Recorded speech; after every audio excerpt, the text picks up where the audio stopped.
he said, I want you to be the drummer in the band. Your personality, your drumming style would fit perfect. And I said, Dave, I can't join a baby band and ride in a Winnebago again and share rooms. He said, Sandy, you don't understand. You may have to do that at the very beginning of the tour, but it's going to be the biggest thing in 1984, and I don't want you to miss this opportunity. Come down to the studio and at least meet this woman. So I went down to the studio. Long story short, it was Cyndi Lauper.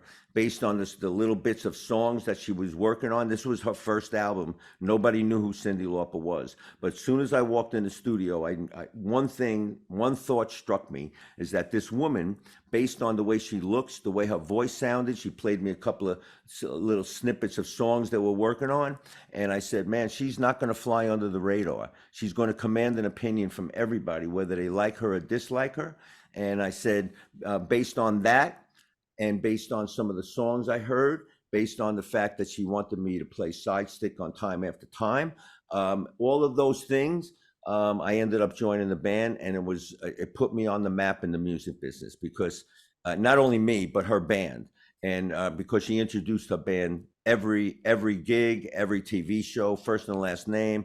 But I think back, and what if I would have blew Dave off? What if I was in a hurry or in a bad mood, or, wanting to grab a bite to eat on the bus and I was hungry, whatever? My life would have been changed. My life changed.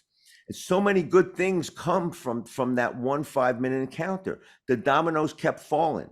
At one of Cyndi's gigs, there was someone by the name of Joan Jett in the audience. 5 years after Cyndi's tour in 1989, I was asked to do a Joan Jett tour.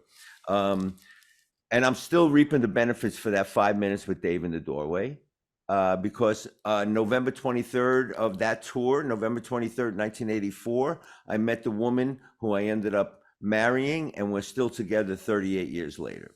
And we have a healthy 29-year-old daughter who is the road manager for Chrissy Hine and the Pretenders. They're going on the road next year with the Foo Fighters. So, from that little 5-minute encounter, and I asked CEOs and I asked people that asked me to tell this story, I said, think about the Daves in the doorway that you blew off because you were hungry, bad mood, in a hurry to get home, whatever, didn't have the time.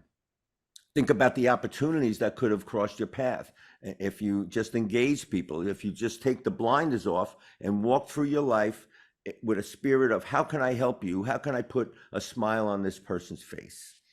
And wonderful things happen beyond your wildest dreams.